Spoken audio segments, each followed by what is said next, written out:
बहुत स्वागत है आपका विंध्या टाइम्स में। हाजिर हुए विंध्य की दो खबरों को लेकर। पहली खबर रीवा से है, जहां शासकीय महाविद्यालय गुड़ में व्याप्त समस्याओं को लेकर अखिल भारतीय विद्यार्थी परिषद की तरफ से बीते दिन महाविद्यालय के प्राचार्य अशोक सिंह तिवारी को छात्र छात्राओं ने ज्ञापन सौंपा। आपको बता दें कि महाविद्यालय में नियमित कक्षाओं का संचालन नहीं हो रहा है, जिससे विद्यार्थियों का पठन पाठन में दिक्कतों का सामना करना पड़ रहा है।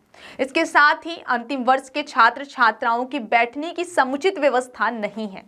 महाविद्यालय में पीने योग्य पानी की उचित व्यवस्था नहीं है। महाविद्यालय परिसर में नियमित रूप से साफ सफाई नहीं होती है।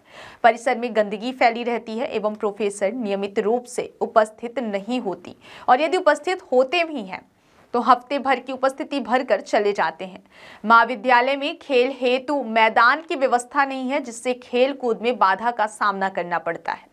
खेल को सिखाने हेतु पीटीआई की व्यवस्था नहीं है। महाविद्यालय में छात्र छात्राओं हेतु एनसीसी की व्यवस्था की जाए। महाविद्यालय में अराजक तत्वों को रोक लगाने के लिए मेन गेट में सिक्योरिटी गार्ड की व्यवस्था की जाए। महाविद्यालय में कुछ विषय इस प्रकार के हैं, उनकी आज दिनांक तक कभी भी कक्षाएं संचालित नहीं हुई है, जिससे छात्राओं का रिजल्ट खराब हो रहा है। महाविद्यालय में किसी प्रकार के सांस्कृतिक कार्यक्रमों का आयोजन नहीं किया जाता है और ना ही किसी प्रकार की गतिविधियां होती हैं, जिससे छात्र छात्राओं का विकास नहीं हो रहा है।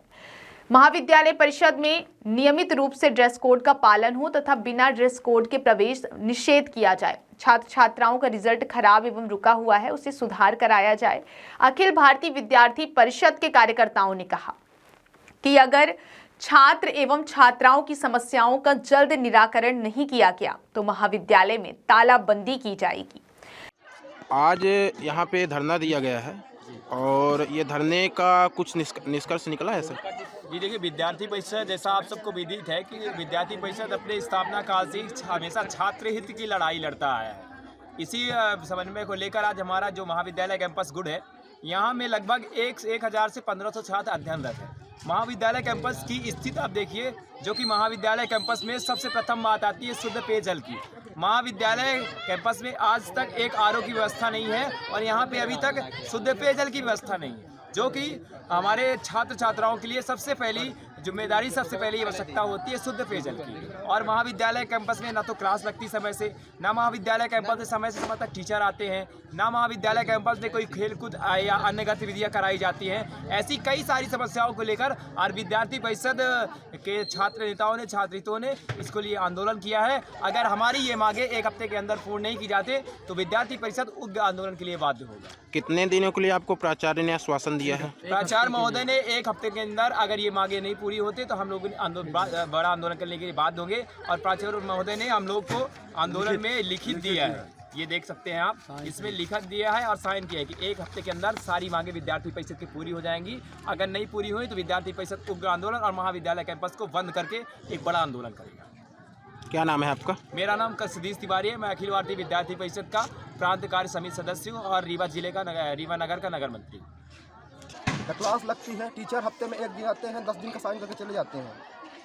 हमारे कॉलेज की प्रशासनिक स्थिति बहुत गड़बड़ है, दयनीय है। आप देख सकते हैं बच्चे कैसे घूम रहे हैं यहाँ पे अभी भी। कितने दिनों से आपने ये मांग की बात रखी थी? मांग की बात हमने पिछले बहुत बार की है, लेकिन मौखिक रूप से, लेकिन आज हम ज्ञापन करने आए थे। ज्ञापन सौंपते वक्त आपको क्या आश्वासन मिला है? ज्ञापन करते वक्त हमें प्रिंसिपल सर ने बोला है कि एक हफ्ते के अंदर हम आपकी सारी मांगे पूरी करेंगे। अगर एक हफ्ते के अंदर ना पूरी होगी तो इसके बाद पूरी न होने पर हम तालाबंदी करेंगे, हम प्रदर्शन करेंगे, बड़े स्तर में प्रदर्शन करेंगे। क्या नाम है आपका? मेरा नाम प्रशांत कुमार पांडे है। किस पद पे है बीपीपी में? नगर इकाई अध्यक्ष हूँ गुड़ नगर का। बात करते हैं दूसरी खबर की, जो कि उमरिया जिले से है। आपको बता दें कि जनपद पंचायत करकेली अंतर्गत जनपद शिक्षा केंद्र करकेली में दिव्यांग बच्चों के लिए उपकरण शिविर का आयोजन किया गया। कार्यक्रम के मुख्य अतिथि जनपद सदस्य राधा झारिया के द्वारा मां सरस्वती के सामने दीप प्रज्वलित किया गया। राज्य शिक्षा केंद्र के निर्देशानुसार हर तीसरे वर्ष चिकित्सीय मूल्यांकन शिविर के एलिम्को जबलपुर की टीम के द्वारा चयनित दिव्यांग बच्चों को उपकरण वितरण किया जाता है। गत वर्ष 3 अगस्त 2023 को शासकीय उच्चतर माध्यमिक विद्यालय कलरी स्कूल में दिव्यांग बच्चों का चिकित्सीय शिविर लगाया गया था, जिसमें एलिमिको कंपनी जबलपुर के द्वारा 54 बच्चों का चयन किया गया था, जिनके उपकरण एलिमिको कंपनी जबलपुर के द्वारा जनपद शिक्षा केंद्र भेजे गए थे। कार्यक्रम के मुख्य अतिथि जनपद पंचायत करकेली की शिक्षा समिति की सभापति राधा झारिया के द्वारा सभी 54 दिव्यांग बच्चों को उपकरण वितरित किए गए हैं। सर, आपका शुभ नाम? मेरा नाम विनय चतुर्वेदी। मैं यहाँ पर विकास खंड शोध समन्वयक के पद पर कार्यरत हूँ। जैसे कि आज जनपद शिक्षा केंद्र में जैसे दिव्यांग बच्चों के लिए जो शिविर का आयोजन किया गया, इसके बारे में आप क्या कहना चाहेंगे? करकेली विकास खंड अंतर्गत जितने भी जो विद्यालय संचालित हैं, उसका जो है दिव्यांग बच्चों का पहले जो है चिकित्सीय मूल्यांकन कलरी स्कूल में 3 अगस्त को किया गया था। इसके पश्चात जितने भी उसमें चिन्हित किए गए उपकरण हेतु उनका आज शिविर का आयोजन किया गया। इस शिविर के आयोजन में जो है सभी बच्चों को जो है एलिम्को टीम की सहायता से उपकरण वितरित किया गया और उपकरण वितरण के साथ ही बच्चों को उनको अल्पाहार की व्यवस्था भी की गई। सर, जैसे कि सहायक उपकरण प्रदान किए गए हैं, तो कितने बच्चों को और कितने प्रकार के उपकरण यंत्र प्रदान किए गए हैं बच्चों को? ये कुल जो है 54 छात्र जो है इसके लिए चिन्हित किए गए हैं। अलग अलग प्रकार की दिव्यांगता के आधार पर उनको जो है उपकरण प्रदान किए गए हैं।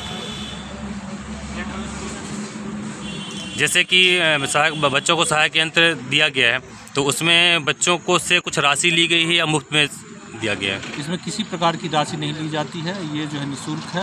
इसका जो राज्य शिक्षा केंद्र और एलिम्को टीम के सहयोग से ये प्रदान किया जाता है। कौन कौन से सहायक यंत्र दिए गए हैं? सहायक यंत्र के अंतर्गत जो है जिन्हें सुनने में समस्या है उनके लिए हेयरिंग एड्स, चलने की समस्या है उनको ट्राईसाइकिल और विभिन्न प्रकार के उपकरण प्रदान किए गए। ठीक है, थैंक यू सर। आपका शुभ नाम क्या है? मेरा नाम राधा झारिया है। जनपद पंचायत करकेली की जनपद सदस्य हूँ, वार्ड नंबर 19 से हूँ। जैसा कि आपकी अध्यक्षता में यह आज कार्यक्रम रखा गया है, इस कार्यक्रम के बारे में आप क्या कहना चाहेंगे? ये कार्यक्रम शासन के द्वारा एलएमटी के द्वारा रखा गया था, जिसमें दिव्यांग बच्चों को उपकरण दिए गए हैं। इसमें कितने बच्चों को सहायक उपकरण यंत्र दिए गए? इसमें 54 बच्चों को उपकरण दिया गया था, जिसमें बैसाखी और ट्राईसाइकिल, बैसाखी, व्हील चेयर, श्रवण यंत्र आदि दिए गए। जैसा कि बच्चों को विद्यालय में अध्ययनरत बच्चों को उपकरण दिए गए हैं, इससे बच्चों को क्या लाभ होगा? इससे बच्चों को लाभ ये होगा कि जैसे बच्चे विद्यालय नहीं जा पा रहे हैं, तो उनको विद्यालय में जाने में आसानी होगी। जैसे बच्चे चल नहीं पाते हैं, विद्यालय जाने में असमर्थ हैं, तो जैसे बैसाखी है, व्हील चेयर है, इससे बच्चे जा सकते हैं। और बच्चे पढ़ाई में मतलब सुन नहीं सकते, तो श्रवण यंत्र के द्वारा वो सुन सकते हैं, पढ़ाई कर सकते हैं और आगे बढ़ सकते हैं।